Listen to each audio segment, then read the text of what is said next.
Hello friends, welcome to exam times D के YouTube channel. आज हम लोग देखने वाले हैं first year foundation course yoga and meditation यानी योग और ध्यान के 50 महत्वपूर्ण प्रश्न जो कि परीक्षा की दृष्टि से महत्वपूर्ण और उपयोगी होने वाले हैं। तो जैसा कि आप देख पा रहे हैं, यहाँ पे लिखा हुआ है वस्तुनिष्ठ प्रश्न उत्तर सहित। तो इस वीडियो में हम लोग 50 प्रश्नों को देखेंगे। तो पहला प्रश्न है हमारा, निम्न में से कौन सा योग शब्द का अर्थ है। अगर आपको प्रीवियस ईयर क्वेश्चन पेपर देखना है तो वो भी आप वीडियोस को जाके देख सकते हैं प्लेलिस्ट में। निम्न में से कौन सा योग शब्द का अर्थ है, तो योग शब्द का अर्थ यहाँ पे हो जाएगा समाधि। ऑप्शन नंबर आ सही हो जाएगा हमारा। नेक्स्ट क्वेश्चन है क्वेश्चन नंबर 2 यानी प्रश्न क्रमांक 2। निम्न में से कौन सा योग का सामान्य अर्थ है, तो इसका और एक अर्थ होता है युजिर ओ योगे। इसका करेक्ट आंसर हो जाएगा ऑप्शन नंबर आ, प्रश्न क्रमांक 2 का। प्रश्न क्रमांक 3 है, योग का तकनीकी अर्थ निम्न में से कौन सा है। तो तकनीकी अर्थ क्या है, युज समाधौ एवं युज संयमने। ऑप्शन नंबर आ सही हो जाएगा। अगला है प्रश्न क्रमांक 4 ऑब्जेक्टिव में, योग का सर्वाधिक प्राचीन अर्थ निम्न में से कौन सा है। इन सारों प्रश्नों को आप अच्छे से तैयार कर लीजिएगा, याद कर लीजिए। तो प्रश्न क्रमांक 4 में योग का सर्वाधिक प्राचीन अर्थ निम्न में से कौन सा है, तो इसका सही आंसर हो जाएगा योग का समान अर्थ है युजी रोगे। अभी हमने ऊपर देखा है इसको। अगला है प्रश्न क्रमांक 5, योग शब्द का उपाय के अर्थ में प्रयुक्त किया गया है महाभारत में। अगला है प्रश्न क्रमांक 6, आत्म विशुद्धि के उपाय के रूप में योग शब्द का प्रयोग किया गया है, तो किसमें किया गया है, गीता में। ऑप्शन नंबर आ सही हो जाएगा। अगला है प्रश्न क्रमांक 7, भगवत गीता में योग शब्द का प्रयोग हुआ है, तो तकनीकी एवं सामान्य दोनों रूपों में हुआ। ऑप्शन नंबर सा सही हो जाएगा। प्रश्न क्रमांक 8 है, योग शब्द का एक अर्थ है, इसका एक अर्थ और कौन सा होगा, तो संनहन। ऑप्शन नंबर आ सही हो जाएगा। आपको चारों ऑप्शंस को एक एक बार पढ़ना है ताकि याद रहे परीक्षा में। अगला है प्रश्न क्रमांक 9, योगा चित्त वृत्ति निरोधा। योग की यह परिभाषा किसने दी है, महर्षि पतंजलि।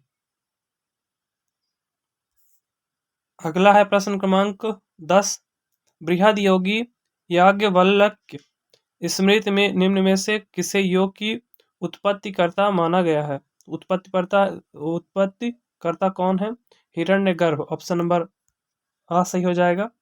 अगला है प्रश्न क्रमांक 11, योग विद्या में निम्न में से किसे प्रथम योगी या आदि योगी माना गया है, तो भगवान शिव। ऑप्शन नंबर आ सही हो जाएगा प्रश्न क्रमांक 11 का। अगला है प्रश्न क्रमांक 12, निम्न में से किस झील के तट पर आदि योगी ने अपने ज्ञान को सप्त ऋषियों को दिया, तो कांति सरोवर। ऑप्शन नंबर आ सही हो जाएगा इसका। प्रश्न क्रमांक 13, सिंधु घाटी सभ्यता में योग की उपस्थिति निम्न में से किन प्रमाणों से सिद्ध होती है, तो मुहरों व जीवाश्म अवशेष से। अगला है प्रश्न क्रमांक 14, योग की उपस्थिति निम्न में से किन ग्रंथों में उपलब्ध है, तो वैदिक ग्रंथ, उपनिषद, बौद्ध ग्रंथ, ये सभी। ऑप्शन नंबर द सही हो जाएगा प्रश्न क्रमांक 14 का। अगला है प्रश्न क्रमांक 15, योग की उपस्थिति निम्न में से कहाँ कहाँ मिलती है, तो सिंधु घाटी सभ्यता, वैदिक काल और बौद्ध व जैन धर्म, ये सभी। ऑप्शन नंबर द सही हो जाएगा प्रश्न क्रमांक 15। प्रश्न क्रमांक 16 है, निम्न में से किस काल में सूर्य को महत्व दिया गया, तो वैदिक काल में। ऑप्शन नंबर ब सही हो जाएगा। अगला है प्रश्न क्रमांक 17, महर्षि पतंजलि ने योग पर निम्न में से कौन सी पुस्तक लिखी, तो योग सूत्र। ऑप्शन नंबर आ सही हो जाएगा प्रश्न क्रमांक 17 का।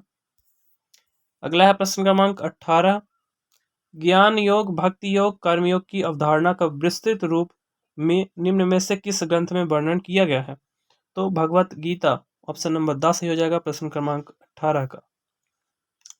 प्रश्न क्रमांक 19 है, योग के उत्तर शास्त्रीय काल, पोस्ट क्लासिकल पीरियड में निम्न में से किन महान आचार्यों को शामिल किया गया है, तो आचार्य शंकराचार्य, रामानुजाचार्य, माधवाचार्य, ये सभी। ऑप्शन नंबर 10 सही हो जाएगा ये सभी। अगला है प्रश्न क्रमांक 20 और इसमें पूछा गया है, आधुनिक काल में निम्न में से किन विद्वानों ने योग के क्षेत्र में महत्वपूर्ण कार्य किया, तो रामकृष्ण परमहंस, स्वामी विवेकानंद, योगानंद परमहंस, तो ये सभी। ऑप्शन नंबर 10 सही हो जाएगा प्रश्न क्रमांक 20 का। प्रश्न क्रमांक 21, योग शब्द संस्कृत के निम्न में से किस शब्द से बना है, तो इसका ऑप्शन नंबर आ करेक्ट हो जाएगा युज। और ये प्रश्न क्रमांक 21 इंपॉर्टेंट क्वेश्चन है, इसको ध्यान रखिएगा। प्रश्न क्रमांक 21, योग शब्द संस्कृत के किस शब्द से बना है? ये बहुत बार पूछा जा चुका है पेपर्स में। अगला है प्रश्न क्रमांक 22, निम्न में से युज का क्या अर्थ है? तो योग और समाधि या एकाग्रता। ऑप्शन नंबर आ सही हो जाएगा प्रश्न क्रमांक 22 का। अगला है प्रश्न क्रमांक 23 ऑब्जेक्टिव में, योग का अंतिम लक्ष्य निम्न में से क्या माना जाता है? यह भी इंपॉर्टेंट क्वेश्चन है, पूछा जा चुका है। क्वेश्चन नंबर 23, मोक्ष प्राप्त करना। ऑप्शन नंबर 10 सही हो जाएगा। प्रश्न क्रमांक 24 है, युज शब्द निम्न में से किस भाषा का शब्द है? तो ऑप्शन नंबर आ सही हो जाएगा, संस्कृत भाषा का। प्रश्न क्रमांक 25, महर्षि पतंजलि के अनुसार योग की निम्न में से क्या परिभाषा है? तो चित्त की वृत्तियों का निरोध ही इसका योग की परिभाषा उन्होंने बताया है। ऑप्शन नंबर आ सही हो जाएगा। अगला है प्रश्न क्रमांक 26, योग की निम्न में से क्या क्या भ्रामक धारणाएं हैं? तो ऑप्शन नंबर द करेक्ट हो जाएगा, यानी कि योग का संबंध हिंदू धर्म से है, योग विधुओं के लिए है और वृद्धों के लिए है, योग अस्वस्थ व्यक्ति के लिए है। तो ऑप्शन नंबर द करेक्ट हो जाएगा उपरोक्त सभी। प्रश्न क्रमांक 27 है, योग का निम्न में से क्या उद्देश्य है? तो मन, शरीर और आत्मा को जोड़ना या एक करना। ऑप्शन नंबर सा सही हो जाएगा प्रश्न क्रमांक 27 का। प्रश्न क्रमांक 28 है अगला प्रश्न, योग का उद्देश्य बिंदी बिंदी प्राप्त करना है। क्या प्राप्त करना? ध्यान प्राप्त करना। ऑप्शन नंबर सॉरी, ध्यान इसमें गलत होगा, इसमें ऑप्शन नंबर, तो प्रश्न क्रमांक 28 का सही आंसर हो जाएगा हमारा ऑप्शन नंबर बी, इसका करेक्ट हो जाएगा। प्रश्न क्रमांक 28 का ऑप्शन नंबर बी सही होगा। अगला है प्रश्न क्रमांक 29, अच्छे स्वास्थ्य के लिए योग में किसे अधिक महत्व दिया गया है? तो समय, क्रिया और आ बा दोनों या भोजन।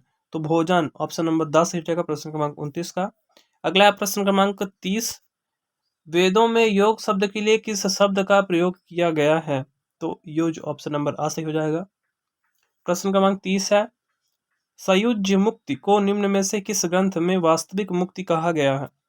तो उपनिषद। ऑप्शन नंबर सा करेक्ट हो जाएगा प्रश्न क्रमांक 31 का। अगला है प्रश्न क्रमांक 32, निम्न में से किन उपनिषदों में योग का विवरण मिलता है? तो ऑप्शन नंबर द करेक्ट हो जाएगा ये सभी। अगला है प्रश्न क्रमांक 32, निम्न में से किसे प्रस्थान त्रयी कहा जाता है? तो श्रीमद् भगवद गीता, ब्रह्मसूत्र, उपनिषद। ऑप्शन नंबर द करेक्ट हो जाएगा ये सभी। प्रश्न क्रमांक 34 अगला प्रश्न, श्रीमद् भगवद गीता में कितने अध्याय हैं? इंपॉर्टेंट क्वेश्चन है, याद रखिएगा 18। प्रश्न क्रमांक 35, वेदांत के मुख्य स्तंभ हैं? तो Shrimad Bhagavad Gita, Upanishad, Brahmasutra. Option number the correct हो जाएगा ये सभी। प्रश्न क्रमांक 36 है, उपनिषदों को निम्न में से क्या कहा जाता है? तो श्रुति प्रस्थान। ऑप्शन नंबर आ सही हो जाएगा प्रश्न क्रमांक 36 का। अगला है प्रश्न क्रमांक 37, गीता को निम्न में से क्या कहा जाता है?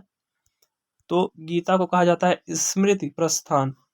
अगला है प्रश्न क्रमांक 38, ब्रह्मसूत्र को निम्न में से क्या कहा जाता है? न्याय प्रस्थान। ये सारे प्रस्थानों को याद रखिएगा। अगला है प्रश्न क्रमांक 39, वेदांत बिंदी बिंदी का एक स्तंभ है उपनिषद का। ऑप्शन नंबर आ करेक्ट हो जाएगा उपनिषद। अगला प्रश्न है हमारा ऑब्जेक्टिव में प्रश्न क्रमांक 40, व्यक्ति द्वारा जीवन के उद्देश्यों, लक्ष्यों और मूल्यों को प्राप्त करने के लिए किए गए प्रयास, यह वाक्य निम्न में से किसे परिभाषित करता है? तो पुरुषार्थ को परिभाषित करता है। ऑप्शन नंबर आ करेक्ट हो जाएगा प्रश्न क्रमांक 40। अगला प्रश्न क्रमांक 41, उत्तर मीमांसा या वेदांत दर्शन का निम्न में से किसे प्रणेता माना जाता है? तो बदरायण इसका करेक्ट आंसर हो जाएगा, महर्षि बदरायण। Option number the. प्रश्न क्रमांक 42, भारतीय दर्शन में ज्ञान को बिंदी बिंदी कहा गया है? तो विषयक प्रकाशक। ऑप्शन नंबर द करेक्ट हो जाएगा प्रश्न क्रमांक 42 का। प्रश्न क्रमांक 43, बिंदी बिंदी के अनुसार व्यक्ति द्वारा इंद्रिय सुखों का उपभोग हो मानव जीवन का लक्ष्य है? तो चारवाक ऋषि। ऑप्शन नंबर सा करेक्ट हो जाएगा प्रश्न क्रमांक 43। अगला है प्रश्न क्रमांक 44, सांख्य दर्शन के निम्न में से कौन प्रणेता माने जाते हैं? तो सांख्य के कपिल, महर्षि कपिल। ऑप्शन नंबर आ करेक्ट हो जाएगा प्रश्न क्रमांक 44 का। और अगला प्रश्न है प्रश्न क्रमांक 45, जिसमें पूछा गया है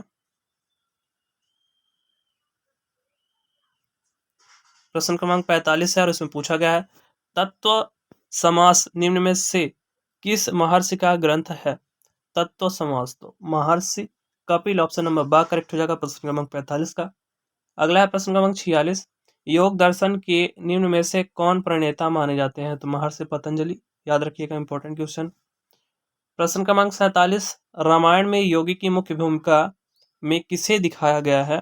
तो राम को, ऑप्शन नंबर आ करेक्ट हो जाएगा, राम को। प्रश्न क्रमांक 48, महर्षि याज्ञवल्क्य ने याज्ञवल्क्य स्मृति में योग के कितने तत्व बताए हैं? ऑप्शन नंबर 7 करेक्ट हो जाए इसका 8।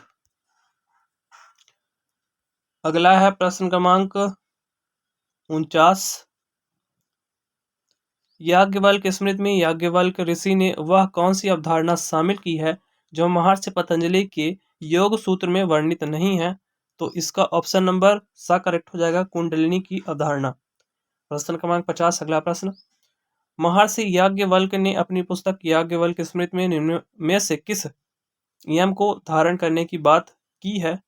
तो सत्य, अहिंसा, आस्ते, ऑप्शन नंबर द करेक्ट हो जाएगा ये सभी। तो आशा करता हूँ आपको वीडियो पसंद आया होगा। इसी प्रकार का वीडियो देखने के लिए चैनल से जुड़ सकते हैं, चैनल को सब्सक्राइब कर सकते हैं। Thank you for watching the video. जय हिंद।